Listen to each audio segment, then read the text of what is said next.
Hey guys, Mrs. Erickson here. So I'm wearing a Harry Potter shirt, so we have a Harry Potter background. Thought that'd be fun. We are starting chapter 6 today. The end of chapter 5 was Buck and many of his sled mates were have slowly died off from starvation or elements, whatever. There's been several reasons. There were 14 of them. There are now 5. And Hal is trying to get the team to go, and there's a man standing there that he just got some advice from, and he starts beating Buck, and finally that man, John Thornton, steps in and saves Buck and actually keeps Buck. And Hal and Charles and Mercedes take off, and they fall into the ice. And so the 4 sled dogs that were with them, as well as those 3, all fell into the ice. So that's where we're picking up. Chapter 6, for the love of a man. When John Thornton froze his feet in the previous December, his partners had made him comfortable and left him to get well, going on themselves up the river to get out a raft of saw logs for Dawson. He was still limping slightly at the time he rescued Buck, but with the continued warm weather, even the slight limp left him. And here, lying by the riverbank, through the long spring days, watching the running river, listening lazily to the songs of birds and the hum of nature, Buck slowly won back his strength. The rest continues very good after one has traveled 3,000 miles, and it must be confessed that Buck waxed lazy as his wounds healed. His muscles swelled out, and the flesh came back to cover his bones. For that matter, they were all loafing: Buck, John Thornton, and Skeet, and Nig, waiting for the raft to come that was to carry them down to Dawson. Skeet was a little Irish setter who early made friends with Buck, who, in a dying condition, was unable to resist her first advances. She had the doctor's trait which some dogs possess, and as a mother cat washes her kittens, so she washed and cleansed Buck's wounds.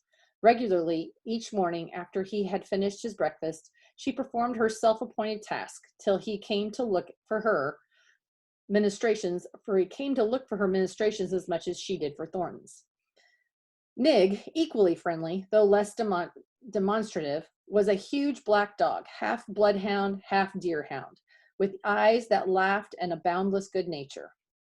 To Buck's surprise, these dogs manifested no jealousy toward him. They seemed to share the kindliness and largeness of John Thornton. As Buck got stronger, they enticed him into all sorts of ridiculous games, in which Thornton himself could not forbear to join. And in this fashion, Buck romped through the convalescence and into a new existence. Love, genuine, passionate love, was his for the first time. This he had never experienced at Judge Miller's down in the sun-kissed Santa Clara Valley. With the judge's sons hunting and tramping, it had been a working partnership. With the judge's grandsons, a sort of pompous guardianship, and with the judge himself, a stately and dignified friendship. But love, that was feverish and burning, that was adoration, that was madness, it had taken John Thornton to arouse. This man had saved his life, which was something, but further, he was the ideal master. Other men saw to the welfare of their dogs from a sense of duty and business expediency. He saw to welfare of his as if they were his own children, because he could not help it. And he saw further.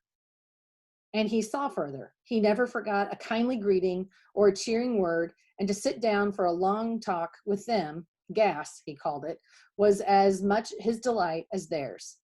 He had a way of taking Buck's head roughly between his hands and resting his own head upon Buck's, of shaking him back and forth, the while calling him ill names that to Buck were love names. Buck knew no greater joy than that rough embrace and the sound of murmured oaths. And at each jerk back and forth, it seemed that his heart would be shaken out of his body, so great was its ecstasy. And when released, he sprang to his feet, his mouth laughing, his eyes eloquent, his throat vibrant with unuttered sounds, and in that fashion remained without movement. John Thornton would reverently explain, God, you can all but speak. Buck had a trick of love expression that was akin to hurt. He could often seize Thornton's hand in his mouth and close so fiercely that the flesh bore impressions of his teeth, for some time afterward. And as Buck understood the oaths to be love words, so the man understood this fine bite for a caress. For the most part, however, Buck's love was expressed in adoration. When he went wild with happiness when Thornton touched him or spoke to him, he did not seek these tokens. Unlike Skeet, who was wont to shove her nose under Thornton's hand and nudge till petted, or Nig, who would stalk up and rest his great head on Thornton's knee. Buck was content to adore at a distance. He would lie by the hour, eager, alert, at Thornton's feet, looking up into his face, dwelling upon it, studying it, following with keenest interest each fleeting expression, every movement or change of feature, or as chance might have it, he would lie further away to the side or rear, watching the outlines of the man and the occasional movement of his body. And often such was the communion in which they lived. The strength of Buck's gaze would draw John Thornton's head around, and he would return the gaze without speech, his heart shining out of his eyes as Buck's heart shone out. How many of you guys have dogs like these? I have a dog both like Skeet and Nig. I have one that is like Skeet, sticks her nose up under my hand when she wants petted. And Nig, I have one that she likes to come and just stick her head on my lap. I think that was pretty common. For a long time after his rescue, Buck did not like Thornton to get out of his sight. From the moment he left the tent to when he entered it again, Buck would follow on his heels. His transient masters, since he had come into the Northland, had bred in him a fear that no master could be permanent. He was afraid that Thornton would pass out of his life as Perrault and Francois and the Scotch half-breed had passed out. Even in the night, in his dreams, he was haunted by this fear. Sometimes he would shake off sleep and creep through the chill to the flap of the tent, where he would stand and listen to the sounds of his master's breathing. But in spite of this great love he bore John Thornton, which seemed to bespeak the soft civilizing influence, the strain of the primitive, which the Northland had aroused in him, remained alive and active. Faithfulness and devotion, things bore of fire and roof, were his, yet he retained his wildness and wiliness. He was a thing of the wild, come in from the wild to sit by John Thornton's fire, rather than a dog of the soft Southland stamped with the marks of generations of civilization. Because of his very great love, he could not steal from this man, but from any man in any other camp. He did not hesitate an instant, while the cunning with which he stole enabled him to escape detection. His face and body were scored by the teeth of many dogs, and he fought as fiercely as ever and more shrewdly. Skeet and Nig were too good-natured for quarreling. Besides, they belonged to John Thornton. But the strange dog, no matter what the breed or valor, swiftly acknowledged Buck's supremacy or found himself struggling for life with the terrible antagonist. And Buck was merciless. He had learned well the law of club and fang, and he never forewent an advantage or drew back from a foe he had started on the way to death.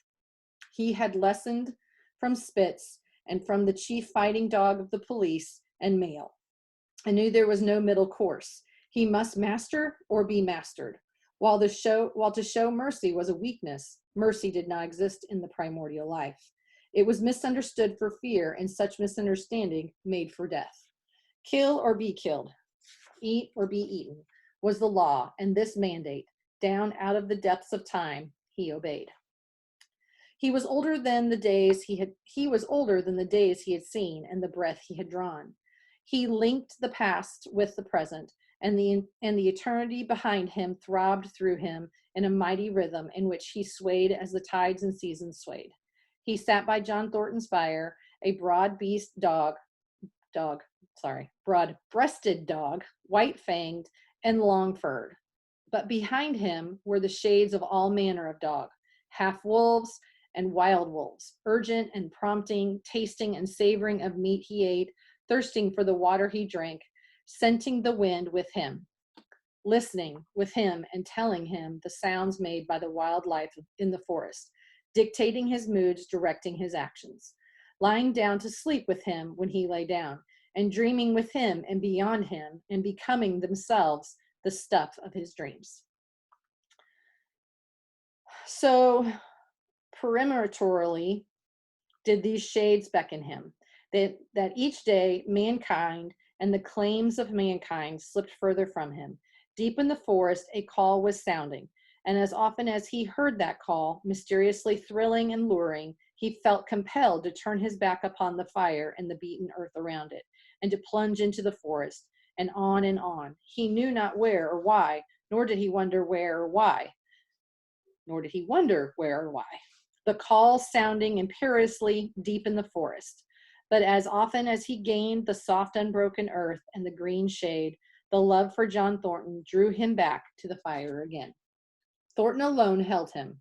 The rest of mankind was as nothing.